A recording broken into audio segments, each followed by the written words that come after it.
Retour dans la dernière data room de la saison. On va se consacrer maintenant à notre grand dossier, Guy Roux, la JOC. Regardez sur le plateau, Guy est là, bien sûr. Mais regardez sur le plateau, le pad est en place, le tableau noir aussi. Dossier.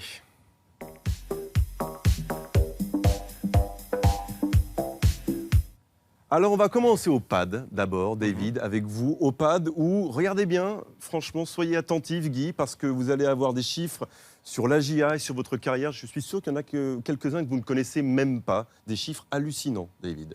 Assez hallucinant, c'est toujours intimidant d'avoir... Non, allez-y, c'est pas intimidant. Non, mais on y va. Alors, on en parlait un peu plus tôt avec Guy, donc de son arrivée à la JA. On parlait du début des années 60, puis vous avez votre service militaire au début des années 60, et ensuite, ça fait un peu sacré soirée. Et ensuite, vous revenez en 1964, et de 1964 à 2005, donc plus de 40 ans au service de la JA. La JA qui commence donc en DH, l'équivalent de la 4e division de l'époque, montée, donc champion en 1970, puis une autre montée en 1980. Donc 3 montées en tout, 0 relégation sur l'ensemble de la carrière de Guy Roux à Auxerre. On a eu l'interlude en 2000-2001. Et puis aussi 4 Coupes de France et surtout la néfaste, 95-96, le doublé. La meilleure année auxerroise. On parlait de cette constance et de cette régularité, et surtout en Ligue 1, des chiffres assez phénoménaux. En 24 saisons avec la JA, Guy Roux a fini dans la première moitié du classement 22 fois. Seulement 2 fois, il a fini hors du top 10 ou hors du top 9 lorsqu'on avait des championnats à 18 clubs. Deuxième moitié du classement seulement 2 fois, donc, et un classement moyen de 6e. 5e,6. Voilà. Si on arrondit... Alors, je suis dans une émission de chiffres. Mais c'est la data room, vous avez raison. Ouais, voilà. Vous avez raison. 5e,6. Complètement trollé. Allons-y. C'est pas trop dur, hein. Entre 5 C'est et le 6. nombre de points divisé par... Bravo. Et ben voilà, bon, ça, vous Là, il va pas être d'accord, je suis sûr. Il va pas être d'accord, peut-être sur le nombre de matchs. Alors nous, sur le nombre de matchs, on a tout bien recompté. On compte 895 matchs pour Guy Roux en tout en Ligue 1. Donc vous êtes le leader et de loin, plus de 100 matchs de plus que n'importe quel autre entraîneur. Kader Firoud, deuxième, ex-entraîneur des Crocos nîmois. L'entraîneur actuel qui est le plus proche, c'est Claude Puel, il est à 539, donc il est relativement à peu près 350 matchs. Donc il a encore un certain chemin. Les jeunes et talentueux, c'est lui qui battra le record. Vous êtes sûr? Vous le dites aujourd'hui, Claude, il battra le record. Bien sûr. Il faut 10 saisons. Il est tellement travailleur, tellement football... Et on ne lui donne pas toujours que des cadeaux comme effectif. Sympa pour tous les clubs qu'il a déjà fréquentés. En revanche, il a exactement le même pourcentage de victoires que vous, pour l'instant, Claude Puel. Il a eu Lyon. C'est pas mal. Ça aide. Munich, c'est pas mal aussi. On reviendra dans 10 ans si la data room dure aussi longtemps. On finit par un aspect du coaching de Guy Roux, le turnover. D'ailleurs, tourner le nombre de changements d'une équipe dans le 11 de départ d'un match à l'autre. Alors, on parlait de Marcelo Bielsa cette saison qui a tenu à son effectif et qui a très très peu changé, surtout sur la première moitié de saison, qui changeait quasiment jamais son 11 de départ. Et regardez Guy Roux depuis l'instauration du 3e changement, c'est-à-dire au milieu des années 90, Guy Roux est l'entraîneur qui changeait le moins d'un match à l'autre. Alors, peut-être que ça vous inspire, je vais vous dire pourquoi. Parce que les joueurs qui ne rentraient pas touchaient seulement demi-prime. Ah! Donc à chaque fois je faisais un changement, c'était une demi-prime de perdu en cas de victoire ou de match nul. On a tout compris, c'est ça. C'était la règle de la Ligue, ouais. Mais j'ai été le seul à l'appliquer jusqu'au bout, jusqu'à ce qu'on la change. Ça concerne les changements pendant le match. Oui, pendant le match. Qui en faisait encore moins, je pense, qu'un 70. D'un match non, mais ça, c'est parce que j'en avais pas beaucoup, des joueurs. Guy, les effectifs ont changé. Ça. Guy va vivre un moment assez particulier maintenant. Flo, allez au pad. C'est un garçon qui était à peine né en 96, je vous le dis, à peine. Florent, il va quand même essayer de nous expliquer, Guy, comment ça fonctionnait. La JA, déjà défensivement défensivement, parce qu'on parle de marquage individuel. Voilà, un exemple avec vous. Avec quel match c'est Là, c'est Auxerre-Marseille. On va y revenir, parce qu'on parle de l'Ajax et des Glasgow Rangers. Les voilà. Ça, c'est les Glasgow Rangers. Campagne de Ligue des Champions. Absolument. Et du coup, David parlait un petit peu de Marcelo Bielsa, du turnover, etc. Et nous, aujourd'hui, le marquage individuel, c'est Bielsa en Ligue 1 aujourd'hui. Et on va voir une différence entre le marquage individuel chez Bielsa et chez Giroud. C'est le même concept, le jeu. Mais le comportement de l'attaquant, on en a assez parlé, du comportement de Gignac, qui normalement avance vers l'adversaire et lance le pressing. Ben là, l'Asland, il va reculer, il va suivre le ballon, mais il va reculer, et ensuite, du coup, le marquage individuel, on est surtout sur un demi-terrain. Donc il y a moins de terrain à couvrir et de distance. Là, vous allez voir, marquage individuel, il n'y a pas un joueur là qui regarde le ballon. Ils regardent tous leur adversaire ou les courses possibles. Et c'est Danjou, qui est le libéro, qui va un petit peu sortir pour s'opposer à Debord. Et derrière, en duel gagné, une balle récupérée. Un duel gagné par Assati au passage. Et une balle récupérée. Là, voilà, vous voyez, les Rangers, il y en a 5 dans la moitié de terrain. Du coup, il y a 4 Auxerrois qui sont en position pour leur faire face. Et derrière, donc 6 Auxerrois, les 4 défenseurs et les 2 ailiers qui sont au marquage individuel strict et qui suivent leurs joueurs. Là, on part sur une récupération de balle. Au final, d'Alain Goma, et c'est Philippe Violo qui va récupérer le ballon et qui va le remonter. Alors là, le travail de l'attaquant aussi, toujours important. Aussi pour empêcher le défenseur de monter et de créer l'avantage, au moins de l'égalité numérique. Et là, vous voyez le travail de Lasland sur Melchiot, qui récupère la balle et qui va pas lancer Diomède, mais en a l'idée. Du coup, l'importance, c'est les duels. Là, c'est Rabarivoni qui est latéral gauche, mais qui vient chasser son adversaire direct jusque sur le côté droit. Deuxième séquence, Alain Goma qui sort, Marley qui couvre la montée du latéral dans son dos. Là encore, on est sur les duels, sur le marquage individuel. Ensuite, importance d'avoir des joueurs forts dans le duel aérien.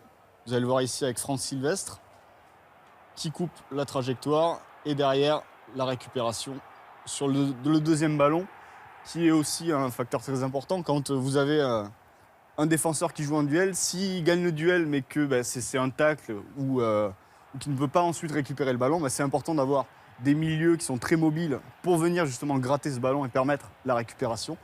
Et là, en l'occurrence, je crois que c'est Le Paul qui récupère la balle. Et ensuite, on part sur Violo. Et la transition vers l'attaque. Là, on a récupéré à gauche, on arrive très vite à droite et c'est Steve Marley qui se retrouve en face à face ici et qui va aller obtenir un corner. Et donc voilà l'importance du deuxième ballon.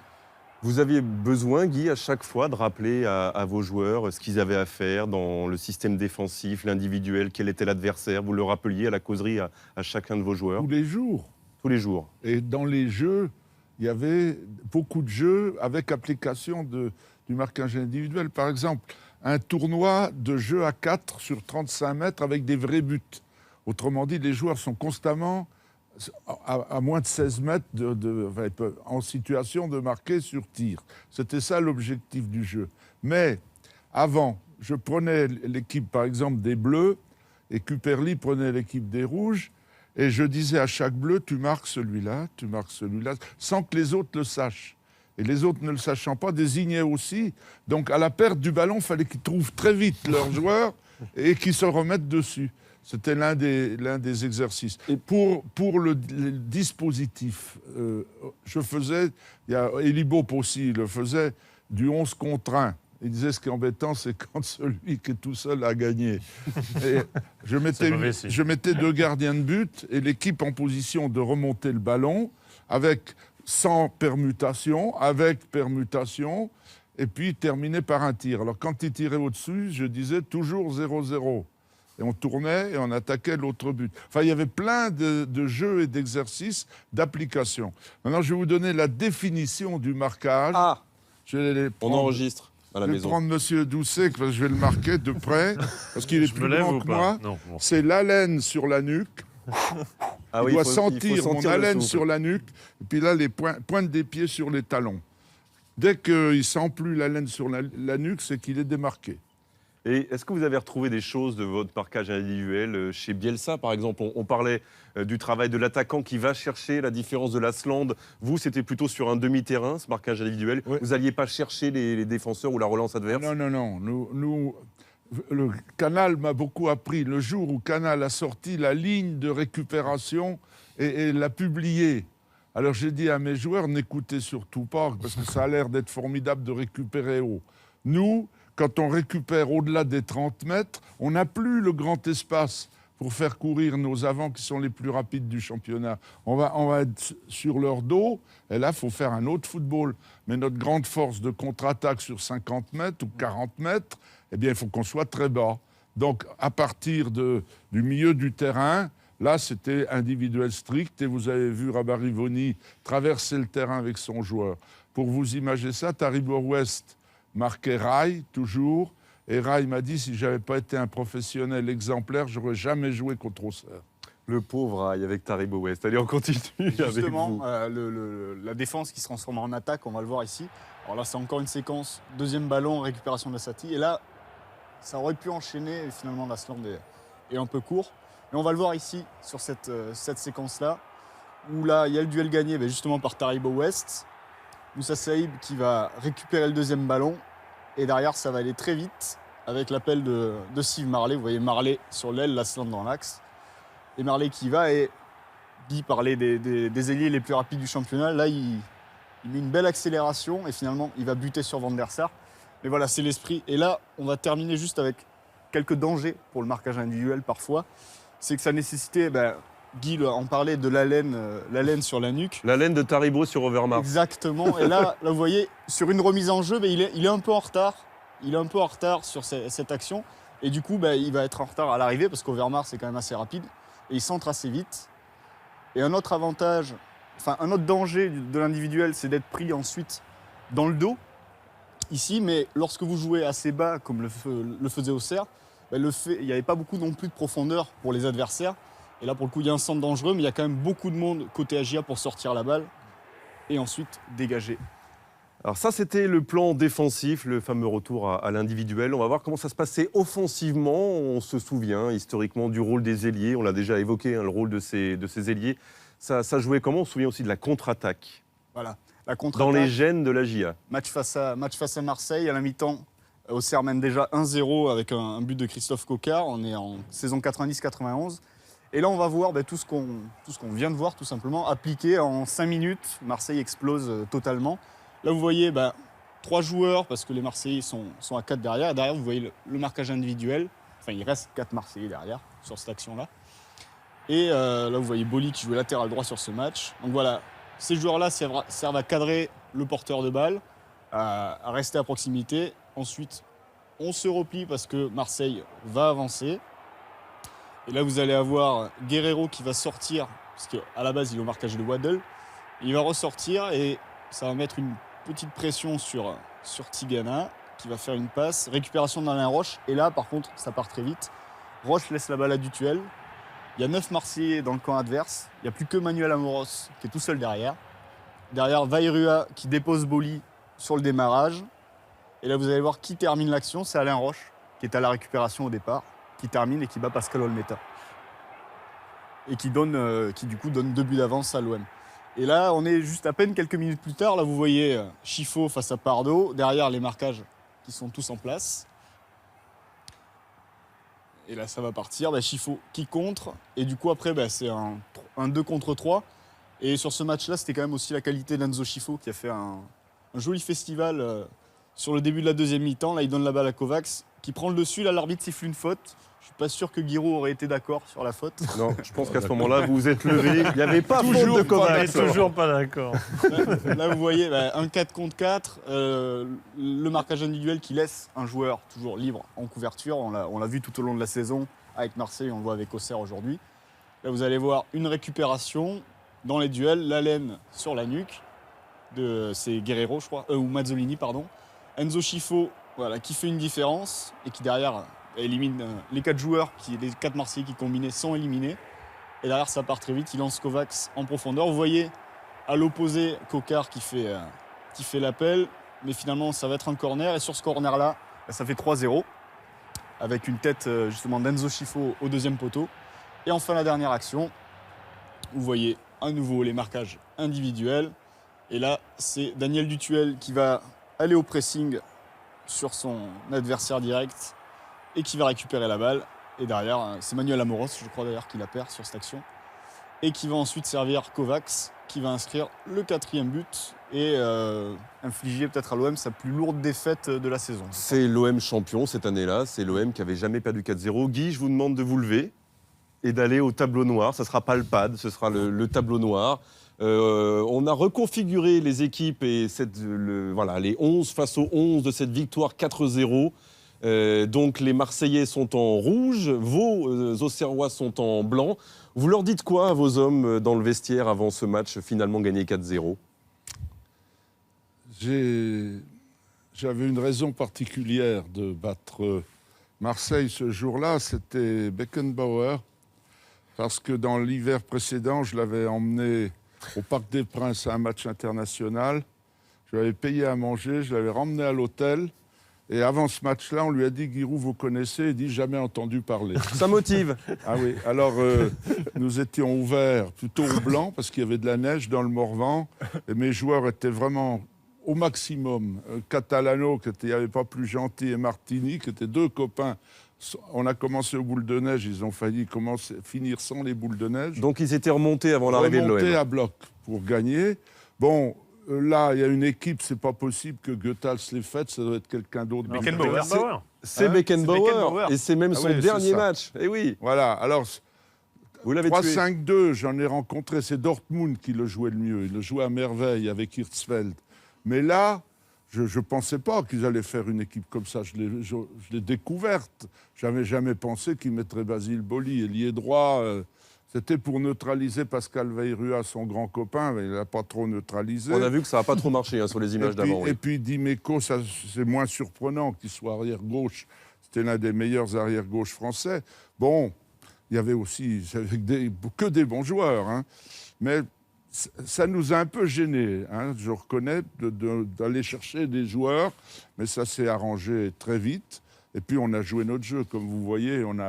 À chaque ballon, on a contré et il y avait de la place, quoi. Il y avait beaucoup de place. Entre Boli n'étant pas là, Boli, c'était le meilleur arrière central français de l'époque. Eh ben, il était arrière droit. Alors bravo, tant mieux. Merci. Etc. quoi. Alors, je ne suis pas trop étonné d'avoir gagné ce jour-là. Ils avaient peut-être plus le ballon que vous, ils étaient plus nombreux au milieu de terrain, mais en fait, vos contres ont fait très mal. On ne contrôlait pas les possessions de balles. C'est ça. C'est dommage, parce que nous, on jouait toujours en dessous de 40%. Même contre des équipes moyennes. Mais enfin, le record, c'était contre Nantes. Mais contre Nantes, on gagnait moins d'une fois sur deux ou une fois sur deux. Le Nantes de Sodo, ils nous mettaient des 70 à 30. Mais moi, je leur disais, pendant qu'ils se font des passes, c'est pas dangereux, laissez-les se faire des passes. Et puis tout d'un coup, il fallait prendre et aller très vite devant. Guy, les équipes qui jouaient avec des attaquants centraux, qui insistaient sur l'axe, gênaient rarement la GIA. C'est plus ces équipes qui étaient malines, qui emmenaient les marquages individuels sur les côtés, qui parfois déroutaient un peu l'équipe de Giroud. C'est pas ce qu'a dû réussir l'Ajax. Vous vous souvenez, messieurs, c'était vous en souvenez, vous le commentiez. Vous le commentiez ce match. Grande soirée, mars 93, peut-être l'un des sommets de l'histoire européenne de la GIA. On revit ce match si particulier avec Olivier Talaron. Je peux m'asseoir? Oui. C'est gagné. C'est super de battre l'Ajax Amsterdam. Dutuel, Weyrua, Coquard, face à Bergkamp, Overmars ou encore Franck Debourg. Printemps 93, un exploit inoubliable en quart de finale aller de la Coupe de l'UEFA. Et pourtant, Auxerre débute mal, 3e minute seulement, Peterson refroidit la baie des Champs. La GIA de Giroud est menée déjà. Mais le mental auxerrois est une valeur sûre juste après le premier quart d'heure sur une passe de Prunier. Verlat égalise. Reprise de Verlat et Un partout et poussé par un public brûlant, la GIA prend le dessus à la 43e sur un geste platinien de Corentin Martins. Attention à Martins, c'est ce coup franc et but de Corentin Martins, ce superbe coup franc enveloppé. Rien ne semble pouvoir arrêter Auxerre, pas même l'égalisation de Vink sur une passe de Bergkamp juste avant la pause. 2-2, 4 buts en une mi-temps, une rencontre de très haute intensité. Et 10 dernières minutes de légende pour la GIA. Ce but d'abord magique de Pascal Weyrua pour le 3-2. Weyrua encore une fois, c'est plus loin, c'est rentrant et c'est but de Weyrua, corner superbe. Avant le coup de grâce, signé Daniel Dutuel à la dernière minute. Allez, un petit quatrième maintenant, ça serait pas mal vu, non? Il est là le quatrième avec Dutuel, il est là et quatrième. Et voilà, but de Dutuel, superbe quatrième but de Dutuel et un GIA qui crée l'exploit encore une fois. La GIA de Giroud s'impose 4-2 face à l'Ajax de Van Gaal, qui était invaincu depuis 2 ans sur la scène européenne. Un exploit gravé à jamais dans l'histoire de la JOCR. Et on vous sent presque ému de revoir ces images. Il n'était pas beau, hein, le maillot de l'Ajax, mais que la GIA était belle ce soir-là. Oui, bien sûr. Et surtout que ça mettait fin à une période de 2 mois où on avait été très, très, très mauvais. On avait gagné le samedi d'avant contre Montpellier. J'avais dit comme consigne les arrières loin haut et fort, les milieux de terrain un peu moins haut mais toujours fort, et les attaquants bas mais forts, parce qu'on ne jouait plus du tout. Et puis là, on a fait un match merveilleux, tout est revenu. Il fallait être commenté par Philippe Doucet et par Michel Platini. Hein. Oui, quand même. Oui, Ouais. On c'est était le 3. futur président de l'UEFA qui vous commentait ce soir-là sur Canal. Il avait commenté le... Eh oui. Et Guy, si le coup franc. tableau de bord avait existé à l'époque, il n'existait pas tout à fait encore, ça aurait ressemblé à quoi ce tableau de bord, David? Alors on a utilisé les techniques modernes pour réanalyser le match. C'est marrant parce que Guy parlait on dépassait rarement les 40% de possession. Regardez sur ce match, à 41%, donc on est à peu près... C'est ça. C'est à peu près ça. On voit quand même une domination auxerroise au tableau d'affichage, dans les chiffres de jeu, plus de tirs cadrés, une domination également dans les duels. Puis on voit aussi ces stats d'équipe de contre, on en parlait un peu plus tôt, avec davantage de jeux longs, un pourcentage de passes longues plus élevé, et aussi beaucoup plus de centres dans le jeu que l'Ajax ce soir-là. Pour rendre justice à Guy, on ne peut pas dire que la GIA était une équipe défensive. C'est une équipe qui était organisée de manière assez défensive dans l'esprit, mais qui jouait tout le temps avec 3 attaquants plus un 10. C'est-à-dire quand ils avaient la balle, ils avaient des qualités explosives. Il était beau ce tableau de bord. Allez, on se retrouve, messieurs. Dans quelques minutes avec Giroud, on parlera de l'évolution du métier d'entraîneur. On sera heureux de savoir ce qu'il en pense aujourd'hui. Et puis on jouera au dernier quiz de notre saison, un quiz spécial Giroud. À tout de suite.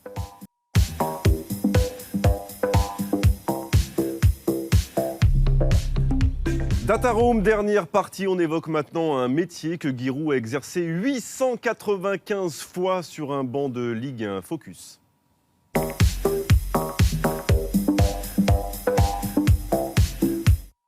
Et focus avec vous, David, vous êtes au PAD. Alors l'évolution du métier d'entraîneur en 4 tableaux. En 4 tableaux. Oui. Alors, ce serait intéressant d'avoir l'avis de Guy sur chacun de ces éléments.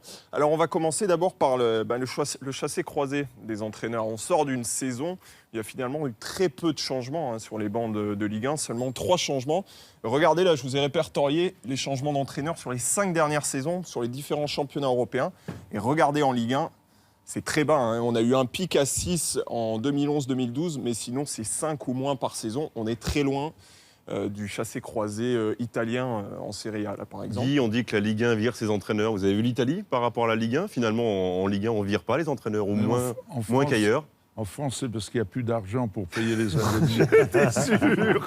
C'est sûr. Allez, on enchaîne. 20 changements d'entraîneur une saison en Serie A, c'est quand même pas mal. Hein. Oui, ça devait La être Serie A Palerme. est particulière quand même. C'est énorme. Rien que Palerme, lui. Particulière. Il y a un club qui en a fait 5. Tant mieux, moi, j'étais le président du syndicat, je suis content. Allez, Alors, David. on parlait des changements d'entraîneurs et du fait de est-ce qu'on laisse le temps finalement aux entraîneurs de mettre en place un projet en Ligue 1.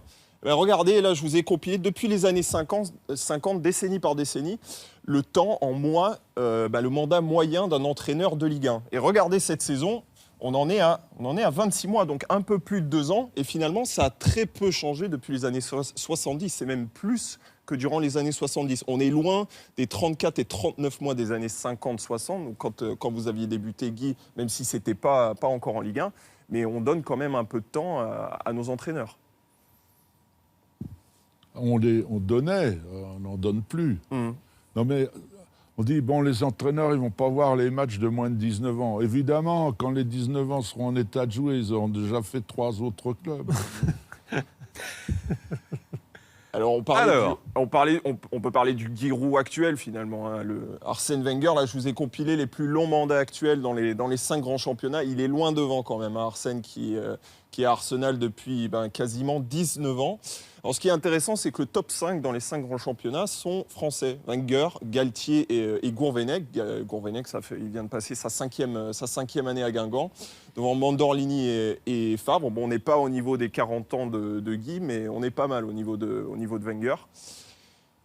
Et enfin, on passe sur un dernier élément. Et là, c'est plus, je vous disais, finalement, le temps qui est laissé aux entraîneurs pour mettre en place un projet.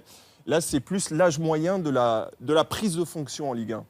Et finalement, on s'aperçoit, regardez sur les 7 dernières décennies, donc depuis les années 50, finalement, on a atteint un pic cette saison de 49 ans pour la prise de fonction en Ligue 1. Donc finalement, peut-être qu'on recherche un profil avec un petit peu plus d'expérience et quelqu'un qui a un passé derrière plutôt que, voilà, regardez dans les années 50, 38 ans où c'était quand même relativement jeune. Là, c'était vraiment à la sortie d'une carrière de joueur. Vous aviez quel âge, Guy, quand vous avez pris 42. pas pris, mais 42 42 en 80. C'est quand Non, ils mais sont en arrivés D1. en Ligue 1. En Ligue 1, oui. Ouais, En Ligue mais, 1. Autrement, Dans la moyenne. Sinon, à dans la 24 moyenne en ans, Ligue 1. 24, j'avais 25. 21 et demi quand j'ai pris la JA en DH. Et Mais juste- j'étais entraîneur-joueur. Question subsidiaire, c'est quoi le mot que vous préférez? Entraîneur, coach, manager, c'est quoi votre mot préféré? À moi, entraîneur. Mais Entraîneur. j'étais manager général à partir d'un certain moment, quand on est allé en 2e division. J'étais le seul au stade. Parce que le président était garagiste, et le plus grand Vous garagiste. étiez président du club, maire d'Auxerre et député de et Lyon. jardinier aussi. Et jardinier. Allez, on va jouer le quiz.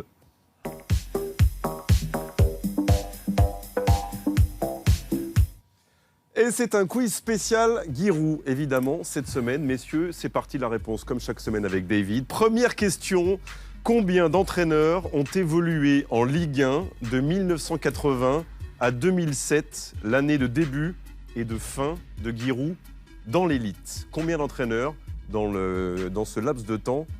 Florent. Alors, moi, j'ai fait un petit calcul. Je vais dire 220. 220. Philippe. Ces eaux-là. Ah, moi, j'aurais dit plus, je pense. Allez, 2 de moyenne par club, on va dire, ça fait 270. 220, 270, Guy, Ouais. à votre avis? J'avais entendu avant, derrière une porte, 600. 600? Ah non, non, on est loin. Non. Réponse, Monsieur. David. Ah oui, on divise par 3. Florent était finalement dans la bonne fourchette. Hein. Mais imaginez quand même. 209 entraîneurs. Vous avez écumé 209. Vous avez serré 209 mains différentes pendant toutes ces années, Guy. 209 mains différentes. Allez, deuxième question. Qui était l'entraîneur adverse lors du premier match de Giroud en Coupe d'Europe? Qui était l'entraîneur adverse? Florent. Joker. Joker. Philippe. Ah, c'était le Sporting, ça je m'en rappelle très bien, à l'époque Boli tout petit. Donc moi je dirais un Anglais, parce qu'à l'époque ils avaient souvent des Anglais. Il y a eu Kendall à un moment, mais pas. Non, 84 ça correspond pas, il était à Everton. Moi je sais pas. Mais un Anglais. Je Vous dirais vous un souvenez, Anglais. Guy, du premier? L'entraîneur Non. du Sporting en Je face? pense que c'est un Portugais, moi. Portugais. Alors il était un peu grand pour un Portugais. Même si les Portugais peuvent être Ah, très grands. Le prenez c'est pas le mal. Gallois. Oui. Oui, Vas-y. c'est allez, John David. Toshak. Oui, le Gallois, exactement. L'entraîneur du Sporting, septembre 84. Ouais. Voilà, c'était Toshak. Troisième question, quelle est la plus large victoire de Giroud en Ligue 1? Je m'en souviens, j'y étais. Florent. C'est à Lyon. Donc, 7-0. Elle a fait ça vous dit quelque chose, Philippe? Ouais, ouais.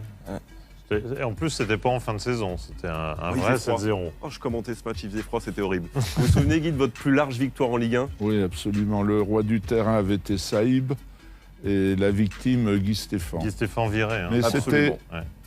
j'ai toujours un peu de cendre dans la gorge parce que c'était une victime désignée avant le match. Les joueurs ont fait exprès, vous voulez dire? Ah non, Ah bon. non, mais c'est un ami depuis toujours, Guy Oui. Stéphane. J'étais donc évidemment heureux du score et du match, mais j'étais aussi syndicaliste convaincu dans ces périodes-là. Et donc, je n'ai pas qu'un bon souvenir. Alors, entre Beckenbauer et Guy Stéphane, il y en a qui ont souffert face à Giroud, donc Et la ça, c'était réponse. 7-0. Ouais. Octobre 96. Il faisait Quasiment en octobre 20 ans. 96 Déjà, à Auxerre, c'était terrible. Allez, quatrième question. Quelle équipe a infligé le plus de défaites en Ligue 1 à Giroud? Florent. L'équipe du haut tableau, je pense à Monaco. Monaco. Philippe. Non. Moi, je pense que Monaco et PSG réussissaient bien à la JA. Moi, je pense à Bordeaux. Beaucoup de victoires d'Alain Giresse pendant une longue période. Alors, je pense à Bordeaux. Alors, c'était qui votre victime préférée dans votre souvenir, Guy? Oh, je sais pas, ils n'ont cité que des bons. PSG, quand même, je pense que j'ai un peu équilibré. Bordeaux, le Bordeaux d'Aimé Jacquet, c'est sûr, là, ça doit être écrasant. Il n'y a Ouais. pas eu que le Bordeaux d'Aimé Ah ouais. Jacquet, mais ça a duré 10 ans. Quand même. Ouais. Et Monaco, ça dépend. J'ai même gagné contre Monaco un match qui a été fatal à Arsène Wenger. Un de plus. À Monaco. Le killer. Bon, alors, quelle est l'équipe qui a infligé le plus de défaites à Giroud? Bah, c'est bien Bordeaux, ouais, Bravo. Philippe Ouais, a raison. bravo, Ouais, c'est Philippe. ça, les Girondins, 20 défaites en 47 confrontations. Allez, dernière question. Qui est le dernier buteur, messieurs, de l'AJA Celle-là, elle est sous facile. Giroud? Comment elle est facile? Facile Toute pour compétition confondue. Florent, Bonaventure Calou, Eh ben, finale Coupe de France. au retour, ça a été trop simple. dans un avion, Bah, Elle c'était était le dernier facile. buteur en Ligue 1 et le dernier buteur, la finale de Coupe de France. en descendant de l'avion, en provenance de Libye, c'est ça, Guy? Oui, exactement. Guy, vous confirmez Bonaventure Calou, dernier Oui, buteur. absolument, sur centre à Calais. Fabuleux, on a tout. C'est ça, bien. On a toutes les Il infos. jouait, on a tout. il jouait un match de qualification pour la CAN la veille, en Libye, avec la Côte d'Ivoire. Oui, mais c'est Bonaventure Calou. Bah oui. C'est Oui, sacré. il joueur. avait joué 1 heure. Et moi, je l'ai fait rentrer à l'heure de jeu. Je lui avais dit, toi, tu vas rentrer, tu as joué 1 heure vendredi, tu as joué 1 heure vendredi, tu vas rentrer, les autres, ils auront joué 1 heure, mais juste avant. Donc, tu vas être le plus frais du terrain. Et il a fait un turbin. Ça marche. On pourrait continuer pendant 2 heures. Merci Guy. Merci 1000 fois d'avoir été avec nous dans la Data Room. Merci messieurs de nous avoir accompagnés. Je voulais dire quelque chose, absolument. Alors dites-le. Je voudrais dire Mais on a quelque 12 chose. secondes. Vous parlez beaucoup de tactique, vous parlez Oui. de chiffres, vous parlez de tout. Vous avez raison, parce que il nous manquait des choses. Mais il y a quelque chose qui est immuable et qui ne se fait plus du tout. C'est le travail technique par la répétition des gestes. Je suis allé à Roland-Garros cette semaine, le matin. Tous les joueurs qui jouaient l'après-midi faisaient 3/4 d'heure, 1 heure de gestuelle, le coup droit, revers, etc. Et les footballeurs, sauf les Brésiliens, et peut-être encore en Europe centrale, en tout cas en France, il n'y a pratiquement plus de gestuelle, même chez les gamins. Donc vous dites qu'il faut en fait continuer à Il faut travailler en pour faire. progresser. Il faut en faire et on verrait moins de virgules dans les matchs. Eh bon, on va continuer à C'est travailler. fondamental. On espère qu'on continuera à travailler dans cette belle Data Room la saison prochaine. Merci messieurs, merci Merci. à Éric Simon qui était aujourd'hui aux manettes, aidé de Fred Maillet, de Thomas Rabi, de Greg Jubineau, de Julien Gracia. Ce sont eux les piliers de la Data Room. Et puis surtout, merci à vous de nous avoir suivis toute cette saison. L'athlétisme en direct de Montreuil sur Canal Sport, c'est maintenant. Salut à tous.